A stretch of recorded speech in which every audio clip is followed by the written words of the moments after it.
and welcome to the SciFirst MovieTalk episode. So in this episode, I'm discussing the 6th overall entry into the Halloween movie franchise, the 1995 slasher Halloween, A Shot in the Dark. No, correction. Halloween, The Curse of Michael Myers, as directed by Chappelle. The film comes some 6 years following the release of the last movie in the franchise, 1989's Halloween 5, The Revenge of Michael Myers. After being held up in development hell, disputes and disagreements, with significant reshoots being undertaken following poor ratings and uptake from initial test viewings. With its release, it brought the conclusion to the Jamie Lloyd storyline, which started in the 4th movie, 1988's Halloween, The Return of Michael Myers, and development of the Cult of Thorn elements of the franchise, which had been teased would be the word, in the 5th, with the rationale behind Michael's motives, his apparent invincibility, and his drive to kill, all being examined.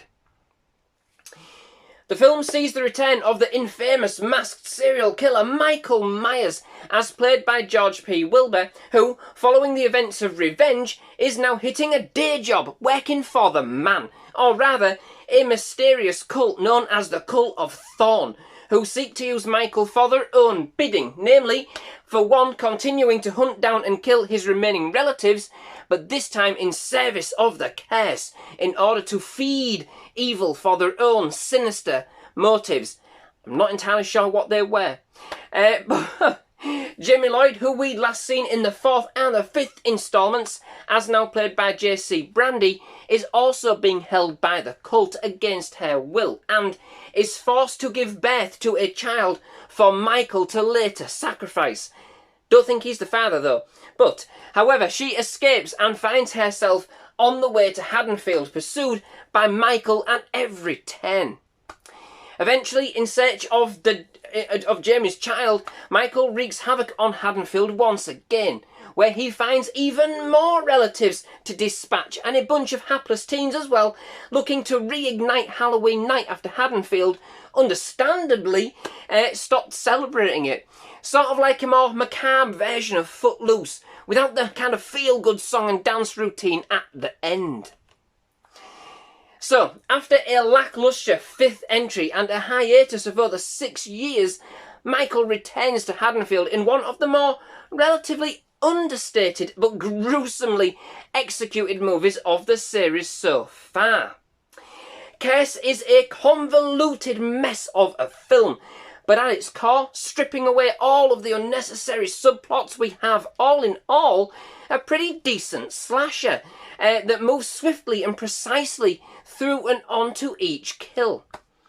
It's punchy and pretty relentless all told, and in the end, regardless of whether or not you actually understand anything that's actually going on, the actual experience is one of the more enjoyable and coherent of the franchise. It does convolute the Thorn plot, which is certainly something I could have done without. It's not used with any kind of real potential, and so it really does just feel surplus. It tried to tie up a number of different loose ends, which I appreciate, but this didn't result in much of the film losing, or did result in much of the film losing direction. The additional Thorn stuff was not required and has little overall bearing on the movie. If they wanted to go down this route, as much as I wasn't keen, they should have committed more. In neither of the Thorn trilogy movies do you ever feel like you understand just indeed what's actually supposed to be going on. But it's the film's sense of urgency that more than pulls you in.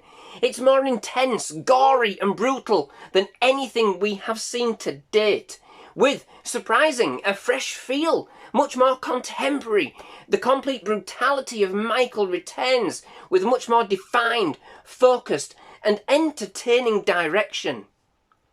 There's definitely a sense of tension as the film throws you right into Michael's relentless pursuit of Jamie once again. And although it's a jumbled mess of ideas, it certainly tries to dish up something a little different without seeking to retcon that which had gone before, which, at this point in the series, I can fully appreciate. it had a lot left over to work with, and somehow it does manage to string something together out of the ruins left of its predecessor. It more than holds its own within the franchise and yields some pretty gruesome and directly brutal moments. Michael is back on form, even if he's now seeing visions and taking orders from the man. It doesn't quite sit right with me overall in this respect, but the ground was laid in 5, so I can appreciate that they ran with what they had, trying to make sense of Michael's powers and perceived invincibility. Sadly, the film does actually mark the final on-screen appearance by Donald Pleasence, who passed away just 8 months before the film was released. Pleasence had played Michael's psychiatrist, Dr. Sam Loomis, and pretty much the only one who recognised the evil within ever since that now infamous Halloween night back in 1978. The film is dedicated to him, and indeed what a legacy and fitting tribute given his work on the franchise, yielding one of the most consistent character arcs over 5 movies, as much as part of Halloween as Michael Myers, and quite often just as terrifying. Pleasence actually gives us a much softer, more assertive version of Loomis this time around. He's retired, a perfect and emotional swan song for both Pleasence and Loomis. Definitely, I think, one of his strongest performances in the franchise. Not as outwardly vocal or as energetic as they have been in the past, but more revered, more considered, and certainly more dignified. Very much befitting with where Loomis was in life as a character. A much more considered and involved performance throughout. The movie also boasts, for me, probably one of the more satisfying and well-earned kills of the franchise to date.